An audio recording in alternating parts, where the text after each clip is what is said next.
13.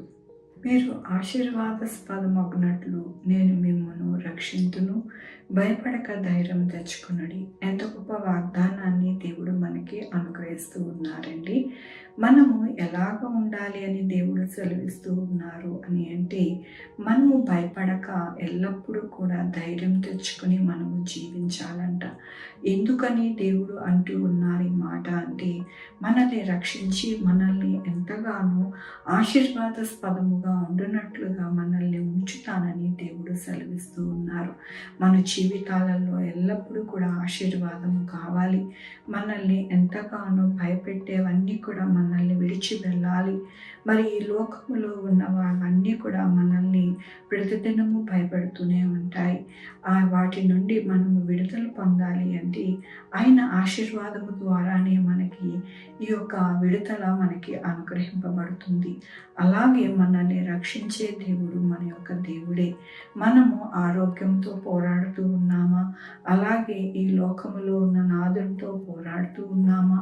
ఈ లోకములో ఉన్న పరిస్థితులతో పోరాడుతూ ఉన్నామా?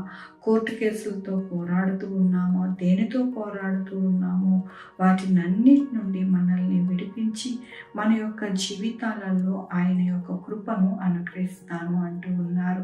అందుకనే మన యొక్క జీవితం ఎప్పుడు కూడా భయపడక ధైర్యం తెచ్చుకొని ఆయన పాదాలు పట్టుకునినప్పుడు దేవుడు మన యొక్క జీవితాలలో ఎల్లప్పుడూ కూడా ఆయన కృపను మనకి అనుగ్రహిస్తారు అంటూ ఉన్నారు.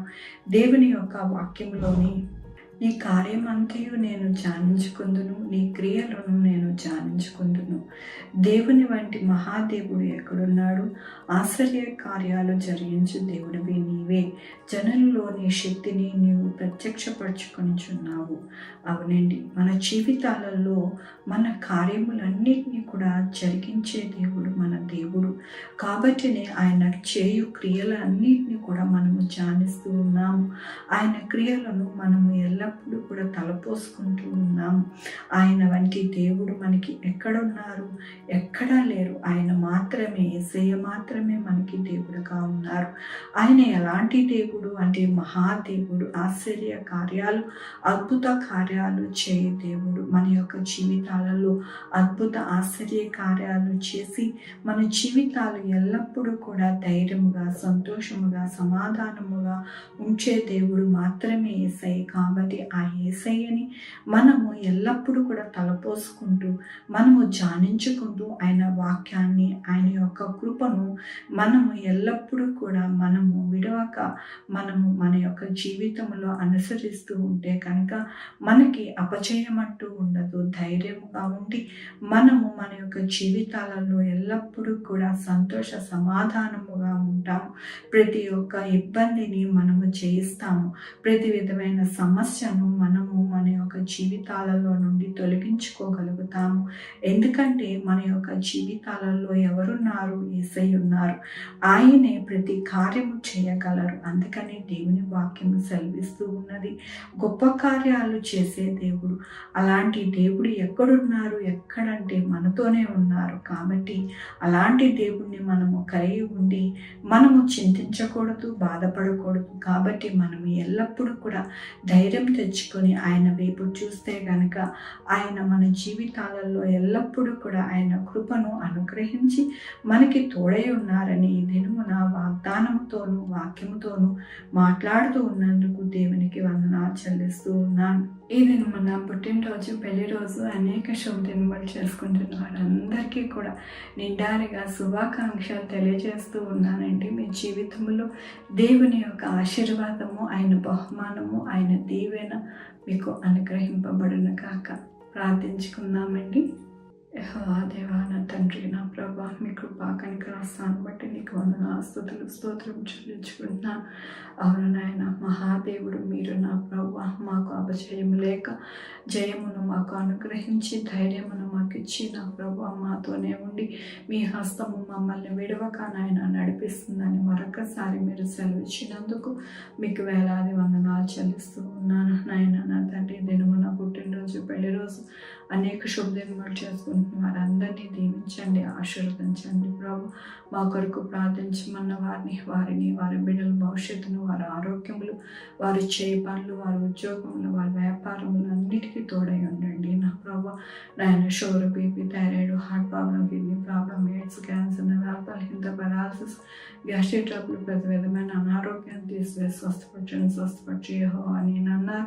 మీ కృప చూపించండి యేసయ్యా నా తండ్రి. మరి కాంపిటేటివ్ ఎగ్జామ్స్కి ప్రిపేర్ అవుతున్న వారికి నాయన నా తండ్రి, ఎగ్జామ్స్కి ప్రిపేర్ అవుతున్న వారికి తోడై ఉండండి నా ప్రభు. హాస్పిటల్స్లో ఉన్న బిడ్డలు చక్కగా కోలుకోవడానికి సహాయం చేయండి నాయన. ఎవరికి జ్వరములు కానీ నాయన కాఫ్ నా తండ్రి అలాగే కోల్డ్ రాకుండా సహాయం చేయించండి. బిడ్డలను జ్ఞాపకం చేసుకొని, వృద్ధుల్ని జ్ఞాపకం చేసుకోండి నా ప్రభు. సహాయం చేయండి నాయన. సొంత ఇల్లు లేని వారికి సొంత ఇల్లు దయచేయండి నా ప్రభు.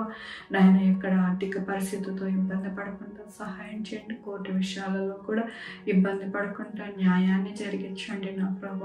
అలాగే నాయన ఎక్కడా కూడా నా ప్రభు ఏ బిడ్డలు కూడా అన్యాయం జరగకుండా న్యాయం జరగడానికి సహాయం చేయండి నా ప్రభు. ఆఫీసెస్లో తోడై ఉండండి నాయన నా తండ్రి. చదువుకుంటున్న బిడ్డలకి తోడై ఉండండి నా ప్రభు. నాయన నా తండ్రి మరి నా ప్రభు ఎక్కడా కూడా ఆర్థికంగా ఇబ్బంది పడకుండా నాయన బిడ్డలు బాగా చదువుకోవడానికి సహాయం చేయండి. వీసాలు దయచేయండి నా ప్రభు. నాయన ఎక్కడా కూడా ఎటువంటి ఇబ్బంది కలగకుండా సహాయం చేయండి. విదేశాల్లో ఉన్న బిడ్డలు నాయన ఆర్థికంగా ఇబ్బంది పడకుండా సహాయం చేయండి. వారి జీవితాలకి తోడై ఉండండి నా ప్రభు.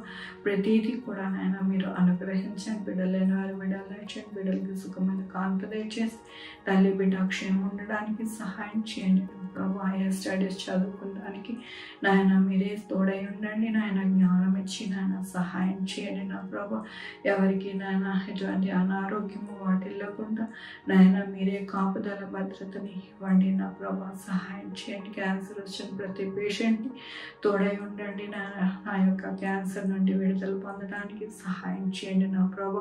కృప చూపించమని కోరుకుంటున్నాను. సహాయం చేసే దేవుడిగా, గొప్ప దేవుడిగా మీరున్నందుకు మీకు వేలాది వందనాలు చెల్లించుకుంటూ నా ప్రభు, నా రక్షణ యేసుక్రీస్తు పరిశుద్ధమైన నామమున అడిగి వేడుకుంటున్నాను తండ్రి. ఆమేన్. తండ్రి, కుమార, పరిశుద్ధాత్మ సదాకాలము మనందరికీ తోడై ఉండునుగాక. ఆమేన్. God bless you.